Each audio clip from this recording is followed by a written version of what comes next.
وبشر المؤمنين الذين إذا ذكر الله وجلت قلوبهم والصابرين على ما أصابهم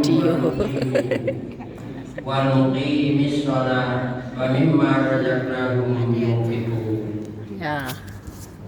Ibu bapak dan hadirin jamaah yang berbahagia rahimakumullah.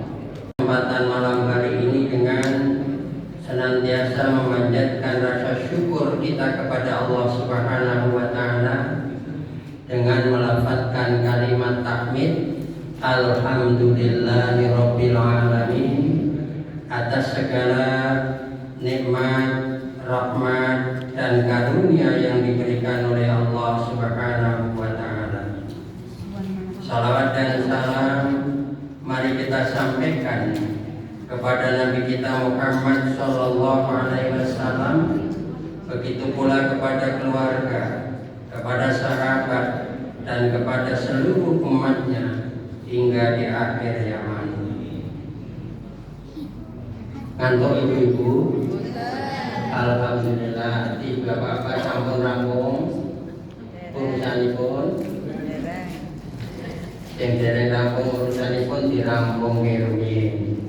Ingkang sampun rampung mungkin kita sareng-sareng injil menika sinau bebarengan terkait dengan masalah korban dan Idul Adha. Kalau saking dua ayat dalam surat Al-Hajj ayat yang ke-33 dan juga 30 sampai dengan ayat 34, di mana Allah Subhanahu wa taala berfirman, walikulli ummatin ja'alna mansakan liyadhkuru smallaha ala ma razaqahum min bahimatil an'am. Bagi setiap umat telah disyariatkan oleh Allah tentang penyembelihan korban. Setiap umat, yang dimaksud setiap umat di sini adalah setiap umatnya, para rasul-rasul terdahulu sampai Rasul Muhammad sallallahu alaihi wasallam, dengan catatan lihat kurus mallahi ala ma razaqahum min bahimatil an'am, agar mereka itu ketika menyembelih binatang kurban atas rezeki yang dikaruniakan oleh Allah Subhanahu wa taala itu dengan menyebut nama Allah. Termasuk tidak hanya menyembelihnya, tetapi ketika panjenengan itu mendaftarkan diri sebagai calon sohibul korban di panitia yang dibentuk oleh Tamir Masjid Al-Mujahid Majirin ini, diawali dengan melafazkan atau menyebut asma Allah, Bismillahirrahmanirrahim. Kenapa itu ciri utama dalam berkorban yang disyariatkan oleh Allah Subhanahu wa taala, yaitu bisa mendorong manusia dalam mengorbankan binatang ternaknya itu, yaitu dengan menyebut asma Allah. Kenapa? Fa ilahukum ilahu wahid falahu aslimu wa basyiril mu'minin. Karena Tuhanmu itu adalah Tuhan yang Maha Esa, karena itu berserah dirilah kamu kepadanya. Dan disampaikanlah, kemudian ayat berikutnya, alladzina idza dzukirallahu wajilat qulubuhum wasabirina ala ma asabahum wal muqimis shalah wa mimma razaqnahum yunfiqun. Kemudian dilanjutkan di ayat yang berikutnya, yaitu hendaklah mereka itu idza dzukirallahu wajilat qulubuhum, menyebut asma Allah, atau ketika disebut asma Allah orang itu hatinya bergetar. Bergetarnya hati seorang mukmin karena mendengar asma Allah yang disebut itu berbeda ketika bapak ibu umurnya 20 tahun disebut namanya oleh siapa? Oleh calon suami atau calon istrinya. Atau dengan bahasa lain, kata Pak Sugeng ketika umur 23 nyebut dengan Bu Stepni, kalau disebut namanya deg-degan makmur. Bukan itu yang disebut dengan gemetar hatinya, tapi yang disebut dengan gemetar hatinya di sini seorang mukmin yang disebut asma Allah itu adalah mereka takut akan siksa dan azabnya apabila melanggar larangan-larangan Allah Subhanahu wa ta'ala. Karena itu hadirin yang berbahagia rahimakumullah, ayat itu dilanjutkan lagi, wasabirina ala ma asabahum, dan mereka itu bersabar apapun musibah yang menimpa pada dirinya atau apapun yang menimpa pada dirinya. Apa musibah yang ada dalam diri kita? Mungkin di antara di dalam keluarga kita itu mungkin pernah terjadi cekcok. Pernah cekcok boten? Ibu-ibu pernah cekcok dengan bapak-bapak? Alhamdulillah jujur, mudah-mudahan kejujuran panjenengan itu mendapatkan kebaikan dari Allah Subhanahu wa ta'ala. Cekcok. Biasanya kalau cekcok itu yang mulai itu bapak atau ibu? Biasanya adalah yang paling cerewet dulu. Nah, yang cerewet itu bapak-bapak atau ibu?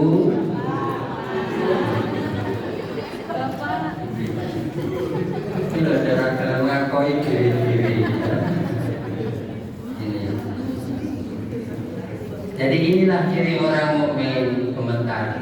Apabila sabar dalam menimpa segala apapun musibah yang menimpa dirinya. Kemudian kata Allah, wal muqimis shalah, dan orang-orang yang menegakkan salatnya, menegakkan salat. Wa mimma razaqnahum yunfiqun, kemudian orang itu mimma razaqnahum yunfiqun, yaitu menafkahkan, mensedekahkan sebagian rezeki yang dikaruniakan oleh Allah kepada mereka. Ibu bapak dan hadirin yang berbahagia, saya tidak banyak untuk ngobrol atau bicara itu, tetapi sesuai dengan pengurus dari Husnul Khotimah ini, saya diminta untuk pertama memfasilitasi apa, yaitu tentang serba-serbi masalah korban. Di dalam hadis yang diriwayatkan oleh Imam Al-Bukhari, Rasulullah Shallallahu Alaihi Wasallam bersabda, "Man sholla sholatana, wa nusuki wa nusikana, faqad asoban nusuki, wa min nusuki qabla sholati fala nusika lahu." Siapa yang sholat seperti kita sholat, Rasul tidak mengatakan seperti aku sholat, tapi kita. Kenapa? Karena yang dimaksud kata sholat di hadis ini adalah sholat Id, sholat Idul Adha. Maka kita, beliau menyebutkan, siapa yang sholat seperti sholat kita, jadi sholat Id, dan berkorban seperti kita berkorban. Kemudian kata Rasul, maka sungguh dia telah mengerjakan korban dengan benar. Kalimat korban atau kalimat sholat didahulukan sebelum kalimat korban. Itu menandakan korban itu sah kalau dilakukan setelah selesai melaksanakan sholat. Barang siapa yang menyembelih korbannya sebelum sholat Idul Adha, maka korbannya tidak sah. Yang tidak sah korbannya, bukan sembelihannya. Kalau sembelihannya sah, boleh dimakan, gitu. Tapi tidak dinilai sebagai ibadah korban. Hadirin yang berbahagia, hadis di atas mengandung pengertian. Terdapat anjuran khusus untuk mereka yang hendak berkorban. Apa anjuran-anjuran yang untuk orang yang tidak berkorban? Yaitu tidak memotong kuku dan mencukur rambut. Larangan tersebut dianjurkan dan berlaku dari mulai masuk bulan Dzulhijjah, yaitu mulai tanggal 1 Dzulhijjah sampai selesai pemotongan hewan korban.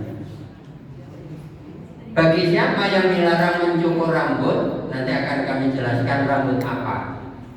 Bagi orang yang berkorban dilarang memotong kuku dan rambutnya, bukan kuku dan bulu hewan korban, tetapi memotong kuku dan rambut orang yang berkorban. Kadang-kadang kan rambutnya binatang korban atau rambutnya orang yang berkorban. Larangan memotong kuku dan rambut di bulan Dzulhijjah atau menjelang Idul Adha ini sebaiknya tidak disepelekan, tapi juga harus kita perhatikan. Pasalnya larangan tersebut didasarkan pada hadis sahih dari Ummu Salamah radhiyallahu an, dari Nabi sallallahu alaihi wasallam, "Man kana dzikun yatba'uhu fa idza ahalla biladun dzilhijjati fala ya'khudanna min sa'rihi wala min adfarihi syai'an hatta yudhi." Barang siapa yang memiliki hewan yang hendak disembelih di hari raya, maksudnya kurban, jika sudah masuk tanggal 1 Dzulhijjah, maka janganlah ia memotong rambutnya dan kukunya sedikit pun sampai dia menyembelih hewan kurbannya. Jadi yang kurban. Riwayat lain tentang larangan Nabi Shallallahu Alaihi Wasallam ini dalam hadis yang juga diriwayatkan oleh Imam Bukhari, "Idza ra'aitum hilala dzilhijjah wa arada ahadukum ayyudhi falyumsik an sya'rihi wa adfarihi." Jika kalian telah melihat hilal Dzulhijjah, ya ini telah masuk bulan Dzulhijjah. Tahun ini insya Allah jatuh pada tanggal 9 Juni. 9 Juni itu masuk tanggal 1 Dzulhijjah. Karena apa? Pada tanggal 2 hari sebelumnya itu terjadi ijtima, yaitu pada tanggal 29 Dzulqa'dah. Tetapi ijtimanya terjadi pada jam 19 lebih, sehingga otomatis usia Dzulqa'dah itu disempurnakan menjadi 30 hari karena bulan belum wujud.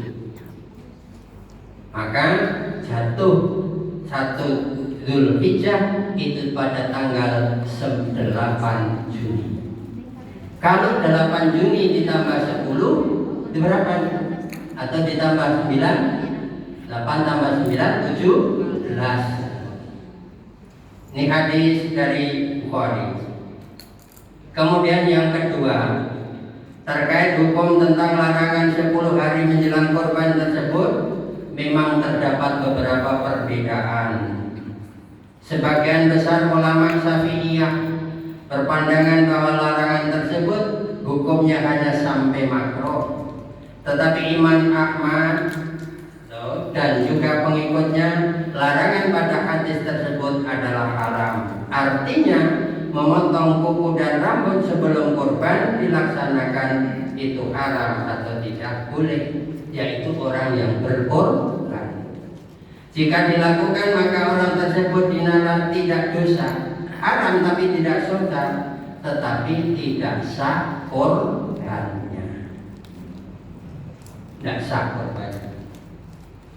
Pendapat ini juga dinilai kuat oleh Komisi Fatwa Kerajaan Arab Saudi dalam Fatwa Lajnah Daimah nomor 1407. Kemudian yang ketiga, dalam konteks rambut yang dilarang dipotong mencakup rambut mubah dan rambut mustahab. Apa rambut mubah? Rambut mubah adalah seluruh rambut yang ada di tubuh kita yang tidak ada anjuran mencukurnya. Adapun rambut mustahab adalah rambut yang dianjurkan dicukur. Apa yang dianjurkan dicukur? Satu, kumis. Yang kedua, bulu kemaluan. Cocok udah dipotong betul. Apa malah disalonke? Kemudian yang ketiga adalah mencabut bulu ketiak. Oleh karena itu sebelum satu Dzulhijjah, sing bulu ketiak wis gondrong udah dicabuti ben bersih. Yang keempat, kurban termasuk jenis ibadah yang pahalanya dapat kita niatkan untuk diri sendiri maupun atau bersama. Misalnya seperti Rasulullah Shallallahu Alaihi Wasallam ketika kurban untuk dirinya sendiri dan keluarga. Lah, nanti saya sampaikan hadisnya. Dengan penjelasan ini, orang yang kurban itu tidak perlu tiap tahun itu ganti-ganti namanya. Kalau memang yang berkorban yang membayar itu si A, ya sudah si A itu yang berkorban. Tidak perlu untuk atas namanya. Karena apa? Diriwayatkan dalam hadis yang bersumber dari Anas bin Malik. Hadis diriwayatkan oleh Ibnu Majah nomor 3122. Rasulullah Shallallahu Alaihi Wasallam bersabda, "Luqi Rasulullah Shallallahu Alaihi Wasallam bikibasain akronin amlahinin ahadihima anhu wa an ahlihi baitihi wal akhiru anhu wa an lam yudhi min ummati." Rasulullah Shallallahu Alaihi Wasallam berkorban dengan 2 domba gemuk yang bertanduk. Ini udhiyah orang yang haji tahun ini nanti tidak ada yang beli unta. Tapi kalau ada tidak banyak. Tapi kambing, yang kambingnya itu diimpor, ada yang dari Uganda. Untung di GKP ini ada ikut kelompok peternakan namanya KUB, yang diternak hanya ayam. Seandainya kambing bisa diekspor ke Arab Saudi untuk dijadikan udhiyah bagi orang-orang yang menunaikan ibadah haji. Kami lanjutkan.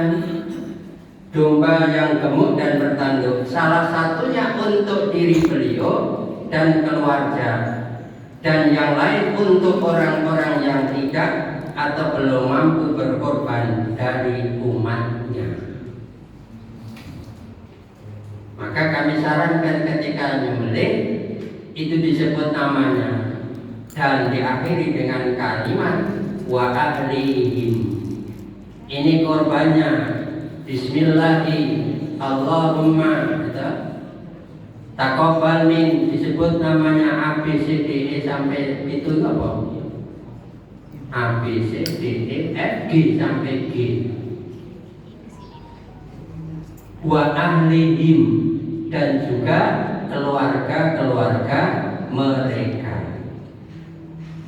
Ibu bapak lantas timbul pertanyaan, apakah larangan memotong kuku dan rambut itu juga berlaku untuk orang yang diniatkan? Maksudnya ahlihim. Apakah harus semua keluarga yang berkorban itu ikut dilarang untuk memotong kuku dan rambut? Jawabnya adalah larangan tersebut tetap hanya berlaku untuk pengkorban, artinya untuk siapa yang membayar. Nah sekarang ini iuran ini, aku ini iuran korban itu kan itu nabung itu di BDW, BPRS BDW, Bank Syariah milik Muhammadiyah. Jadi belum punya ATM, karena itu tidak bisa bayar dengan ditransfer. Besok aku bayar cash, iya Pak Ivan. Jadi uang kontan, karena saya ambilnya dari sana, tidak bisa transfer. Karena itu BPRS Syariah BDW itu artinya bangun derajat warga. Dulu kantornya di sini, tapi sekarang pindah di perempatan mana itu? Cepongan, Cepongan. Oh Yudan. Terus pulang Budian. Oh iya le. Baik. Ini didasarkan pada hadis yang diriwayatkan oleh Imam Muslim. Man kana lahu dhikrun yatba'uhu faida uhilla hilalun. Siapa saja yang ingin berkorban dan memasuk satu bulan hijjah, maka janganlah ia memotong rambut dan kukunya sampai berkorban. Pada hadis di atas Nabi menjelaskan bahwa larangan memotong kuku dan rambut hanya pada pengkorban saja, artinya hanya mereka yang mengeluarkan biaya untuk membayar korbannya. Ini yang berkaitan dengan masalah korban. Saya tambah lagi, nanti kita diskusi. Kemudian amalan apa yang dianjurkan oleh Rasulullah Sallallahu Alaihi Wasallam selama bulan Dzulhijjah? Inna zamanun qad astadroka kahhi atahu yauma khalaqallahu samawati wal ard as-sanata isna asyara syahron minha arba'atun hurum salasuna matuliyatan Dzul Qa'dah wa Dzul Hijjah wal Muharram wa Rajab. Sesungguhnya waktu itu berputar sebagaimana keadaan ketika Allah menciptakan langit dan bumi. Setahun itu ada 12 bulan. Di antara bulan atau ada 4 bulan, 12 bulan. Di antara bulan-bulan tersebut ada 4 bulan yang haram berperang di dalamnya. 3 bulan berturut-turut, Dzul Qa'dah, Dzul Hijjah, Muharram, dan yang terakhir Rajab mundur, yaitu bulan di antara bulan Jumadil Akhir dan Sya'ban. Hadis ini sejalan dengan firman Allah dalam Quran surat At-Taubah ayat 36. Inna iddatasyuhur inda asyara syahron fi kitabillahi ma khalaqas samawati wal ard, dan seterusnya. Hadirin yang berbahagia rahimakumullah, bulan Dzulhijjah berarti termasuk salah satu bulan hurum atau bulan haram, bulan suci. Siapa yang melakukan ibadah atau amal kebajikan, maka pahalanya ditingkatkan, dilipat gandakan oleh Allah Subhanahu wa ta'ala. Lantas apa amal-amal yang harus kita lakukan di dalam bulan Dzulhijjah ini? Yang pertama adalah banyak berzikir kepada Allah Subhanahu wa ta'ala. Allah berfirman, liyashhadu manafi'u lahum wa yudhkara smallahi fi ayyamin ma'lumat, supaya mereka menyaksikan berbagai manfaat bagi mereka dan supaya menyebut nama Allah pada hari-hari yang ditentukan. Hari-hari yang ditentukan ini yang dimaksud adalah hari-hari manasik haji. Mulai hari manasik haji. Ibnu Abbas radhiyallahu anhu berkata, hari-hari itu ditentukan adalah 10 hari pertama di bulan Dzulhijjah. Jadi tanggal 1 sampai tanggal 10.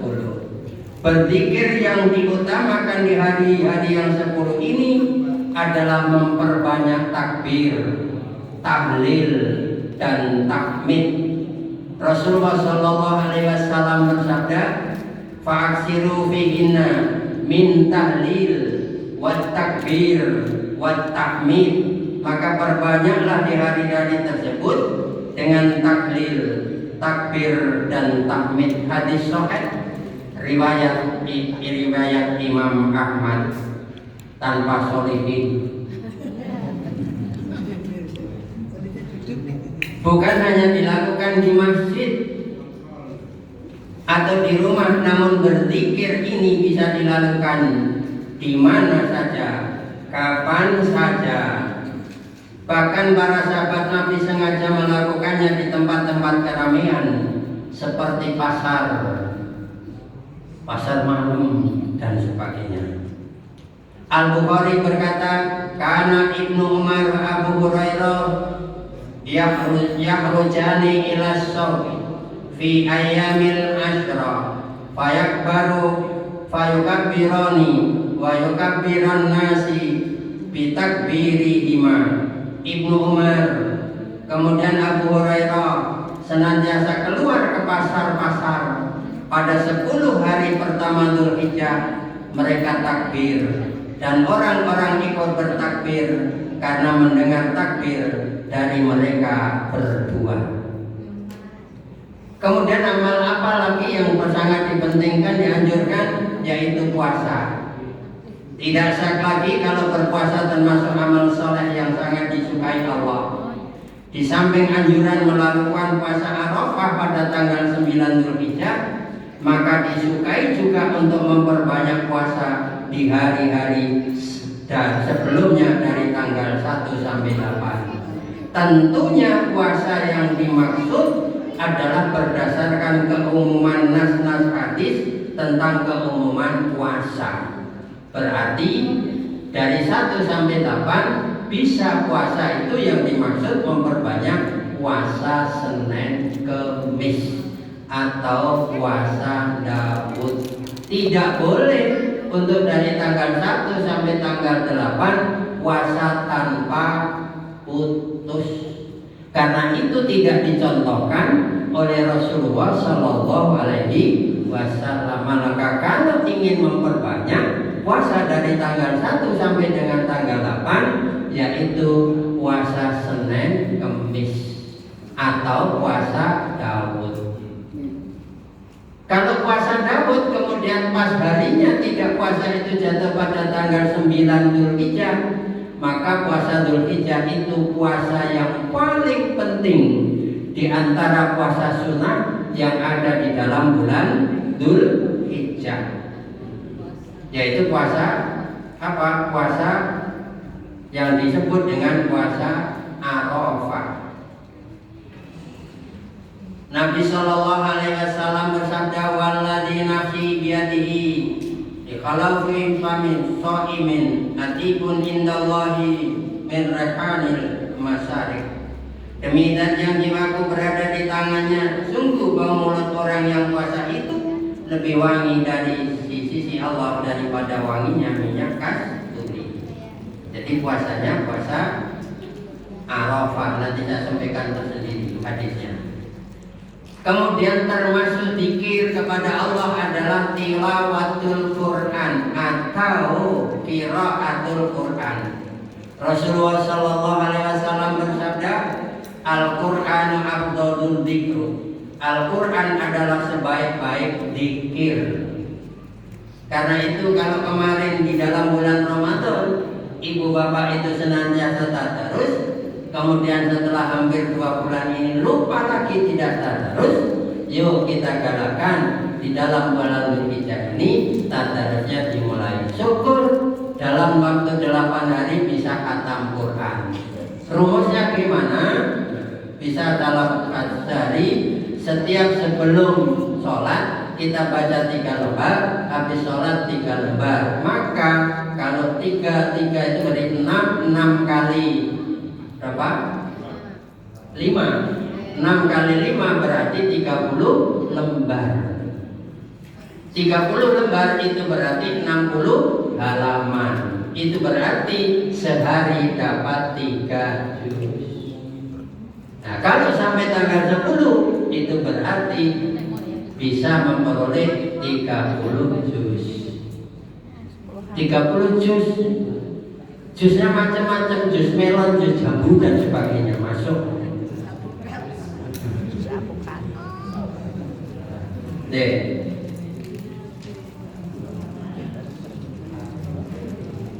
Adalah hal yang sangat baik jika dalam waktu 10 hari tersebut kita dapat menghatamkan sampai 30 juz dengan rumusnya seperti yang saya sampaikan tadi.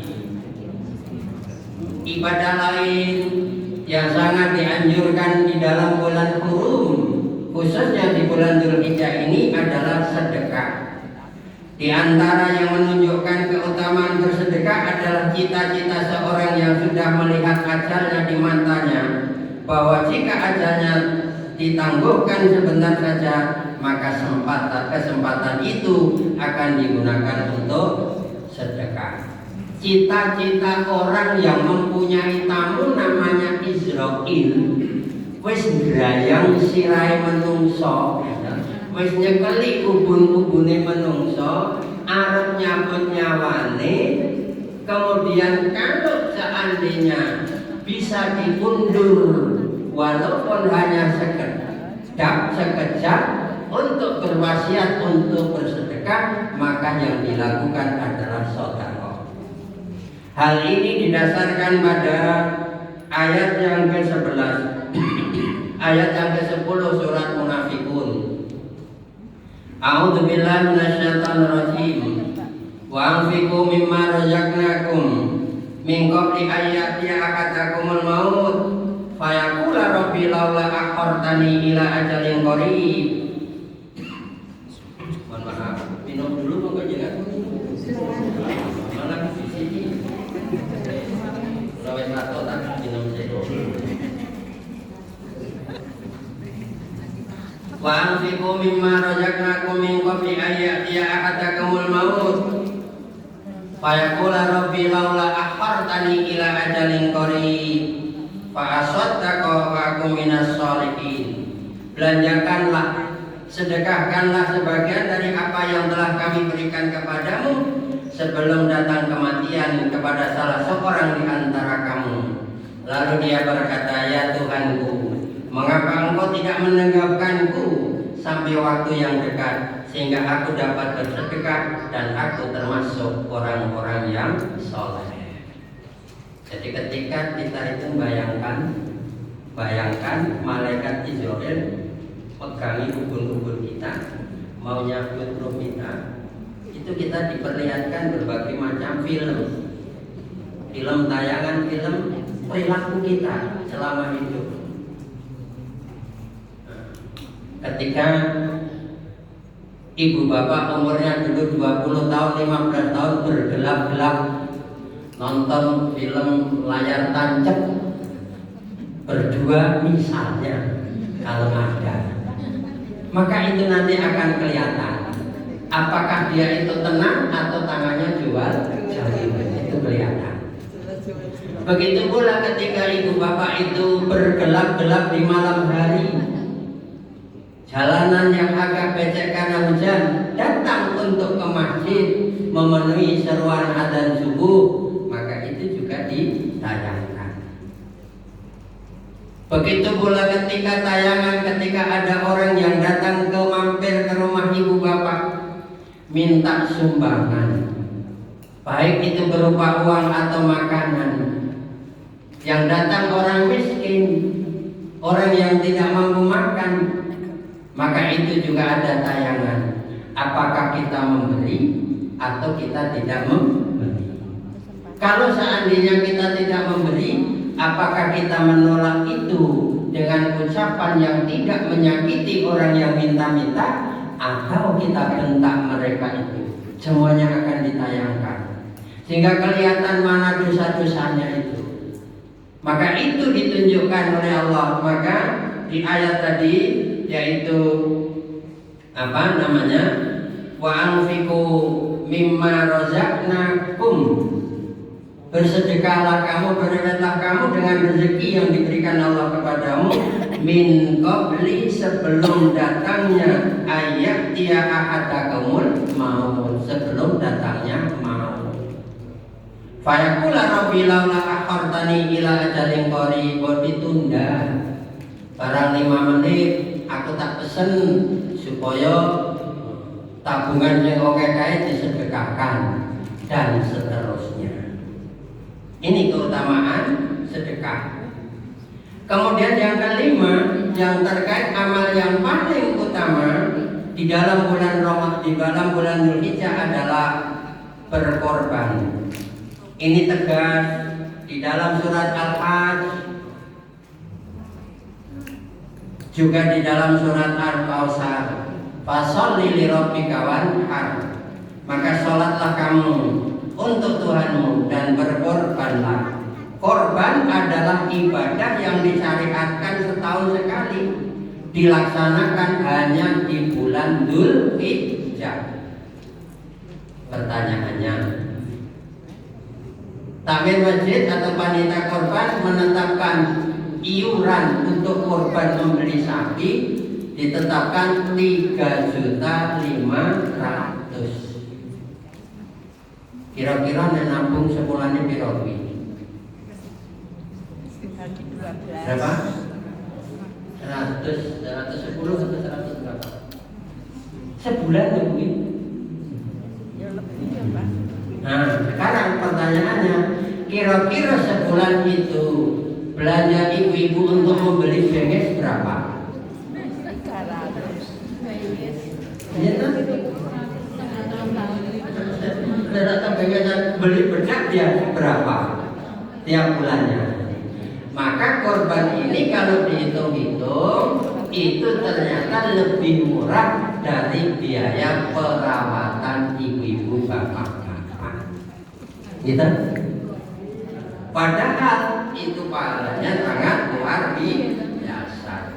Padahal perawatan wajah yang paling indah, murah adalah menggunakan air wudhu tatkala kita dalam keadaan susah. Apa maksudnya susah? Yaitu ketika ada dingin yang luar biasa, kita tetap melaksanakan wudhu dengan sempurna, maka wajah orang yang wudhu itu akan nampak cerah. Di Ramadan kemarin saya cerita sedikit tentang Abu Dujana, salah seorang sahabat Nabi yang fakir. Dia tidak punya apa-apa, seorang yang sangat miskin. Tetapi dengan kemiskinan itu, kemiskinannya dia tidak pernah menampakkan kemiskinannya kepada orang lain, sehingga orang lain itu menganggap atau mengira Abu Dujana itu cukup rezekinya. Padahal belum tentu sehari itu dia bisa makan nasi, karena memang makanannya kurma. Makanya kalau kandung nanti belum tentu sehari atau seminggu belum makan nasi. Bukan itu maksudnya. Tidak mesti sehari itu bisa makan dengan kenyang. Walaupun wajahnya itu pucat, tetapi tetap nampak bersinar. Ini Abu Dujana. Kemudian ditanya oleh salah seorang sahabat Ansor yang namanya Khudori. Dia nanya, wahai Abu Dujana, wajah kamu pucat tetapi tetap bersinar, apa rahasianya? Satu, ada rahasianya ada dua, yaitu wudhu. Yang kedua adalah hati. Saya tidak pernah iri, saya tidak pernah membenci, walaupun orang lain itu membenci diriku. Maka bersoleklah dengan hati yang bersih, bersoleklah dengan menggunakan air wudhu. Insya Allah wajah ibu bapak sekalian itu akan nampak cerah, ceria, bersinar, terutama besok pada hari kiamat.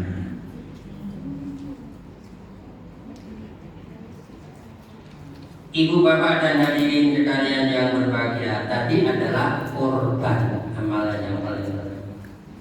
Bahkan ada hadis juga yang menyebutkan tiada amal yang lebih afdol di hari nahar kecuali mengalirkan darah, maksudnya yaitu menyembelih binatang korban. Ini menunjukkan bahwa korban itu merupakan kekhususan dan syiar yang hanya terdapat di dalam bulan Dzulhijjah. Yang keenam, amalan yang paling penting yaitu haji. Tapi untuk haji tidak semuanya bisa. Tahun ini di GKP ada 2 yang bisa berangkat, Bu Sri Purwanti dan Mbak Fia Hanifia. Insya Allah berangkat besok Jumat tanggal 24 Mei jam 2 ya berangkat ya. Jam 2 karena jam 3 itu asar itu nanti diharapkan di sana. Berangkat itu nanti jam 5, kemudian sampai di Donohutan itu jam 19. Allah mengingatkan, Allah berfirman dalam Quran surat Baqarah ayat 197. Al-hajju asyhurum ma'lumat. Faman farada fihinna al-hajja fala rafasa wala fusuqa wala jidala fil hajj. Wa ma taf'alu min khairin ya'lamhu Allah. Fatazawwadu fa inna khairaz zadi taqwa wattaquni ya ulil albab. Ini Al-hajju asyhurum ma'lumat, haji itu pada bulan-bulan yang tertentu. Faman farada fihinna al-hajja fala rafasa wala fusuqa wala jidala fil hajj. Apabila kamu telah menetapkan haji berarti niat. Tanggal 8 Dzulhijjah niat. Mandi, bersih-bersih, badannya diluluri dengan minyak wangi, kemudian memakai pakaian ihram, naik ke atas kendaraan, kemudian niat haji labbaika hajjan atau labbaik Allahumma hajjan. Kalau sudah begitu apa? Fala rafasa wala fusuqa wala jidal. Jangan rafas, taruh. Jangan busuk. Busuk itu berarti fasik, melakukan tindakan yang dimurkai Allah. Wala jidal, odojo, odo, podo, eyelan. Jidal, bantah-bantahan. Sementara insya Allah tahun depan 2 juga yang sudah saya tahu yang akan berangkat, karena beliau sudah mengikuti pramanasik dan mengikuti pramanasik di Aisyah.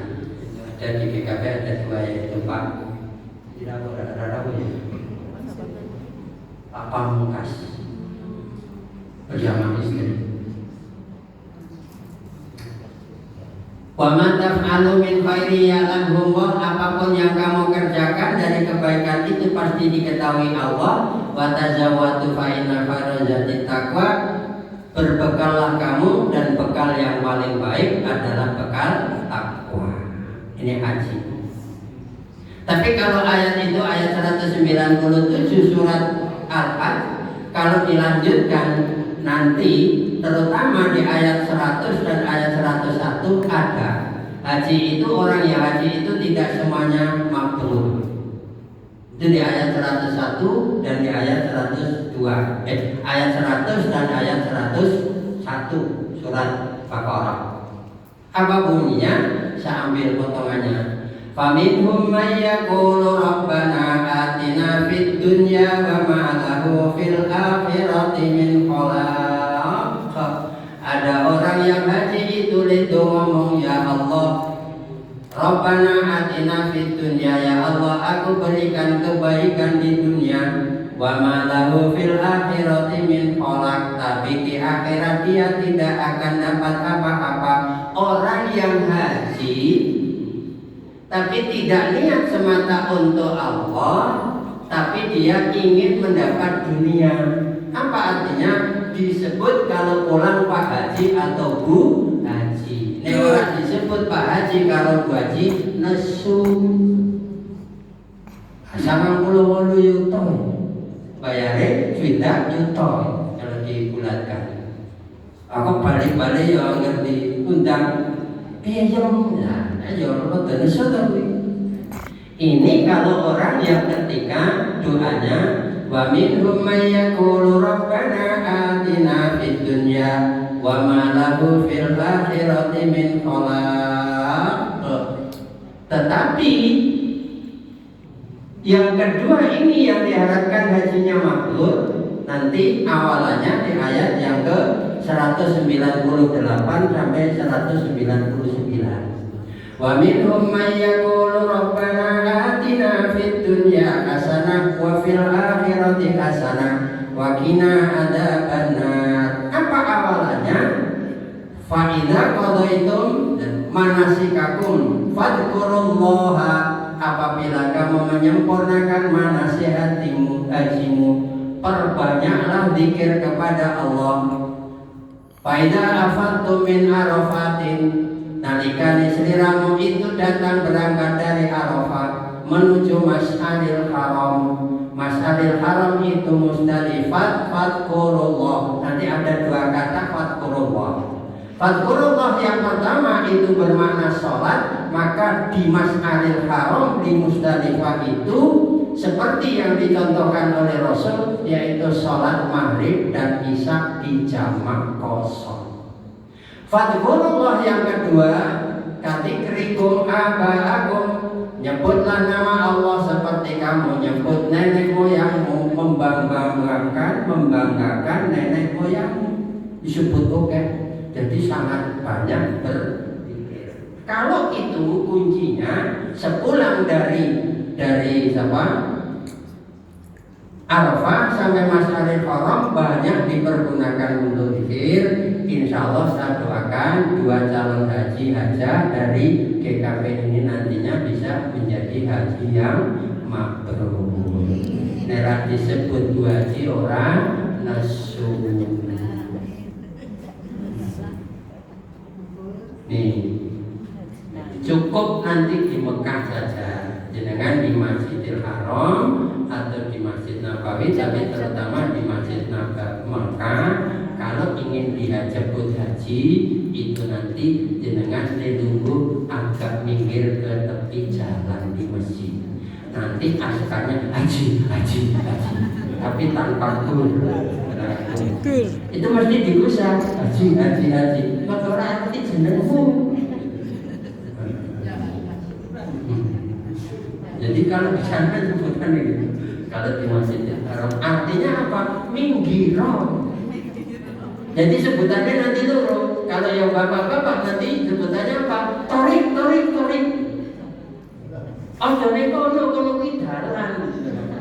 Torik itu ojo lungguh, ojo bobok ning kono kidalan.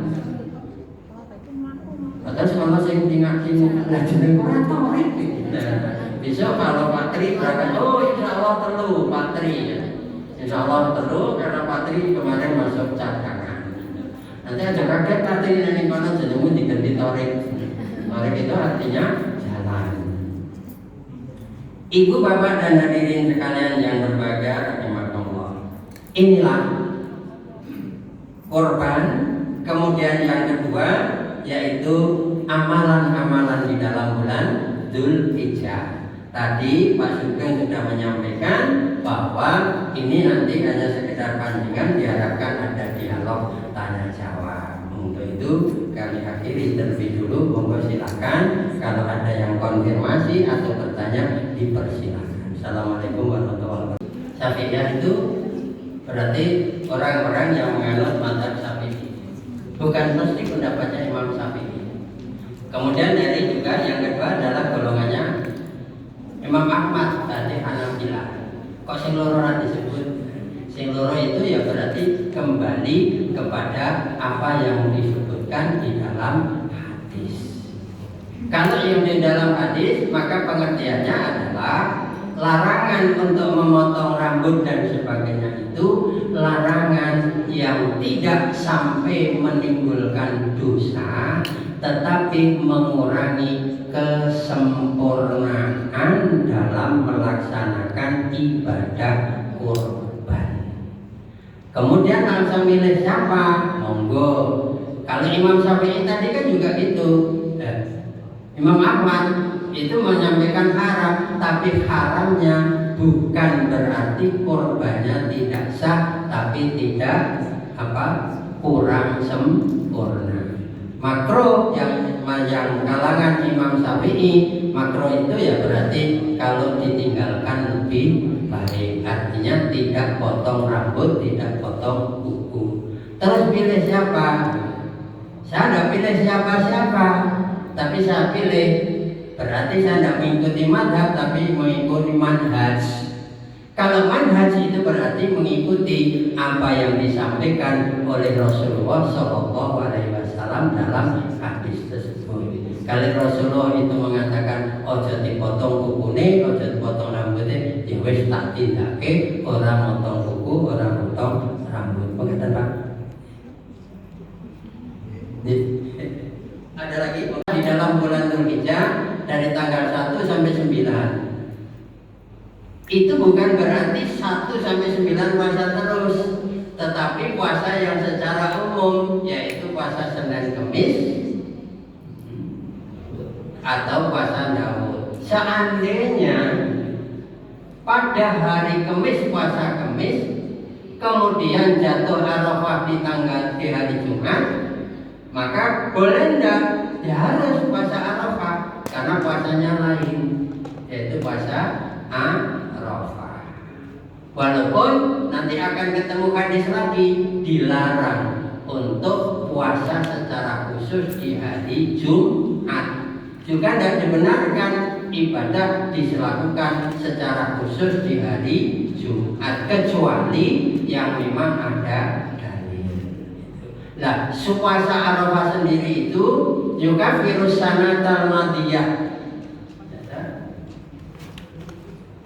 Kalau puasa bedane, puasa Arafah lebih utama dari puasa Asyura. Karena kalau puasa Asyura itu hanya menghapuskan dosa setahun, tetapi kalau puasa Arafah itu menghapuskan dosa 1 tahun yang berlalu dan juga 1 tahun yang akan datang. Maka rugi kalau kita tidak sampai melakukan puasa Arafah. Disunahkan.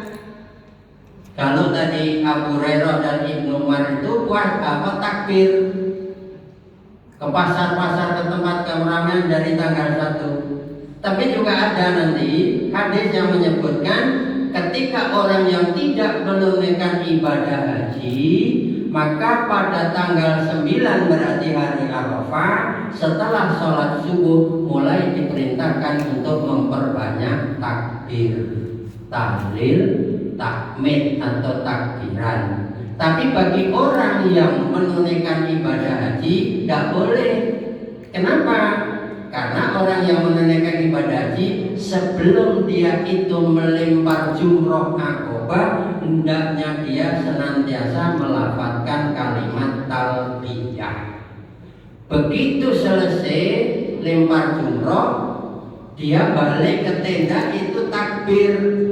Karena jumroh akobah itu yang dimaksud dengan tahallul awal.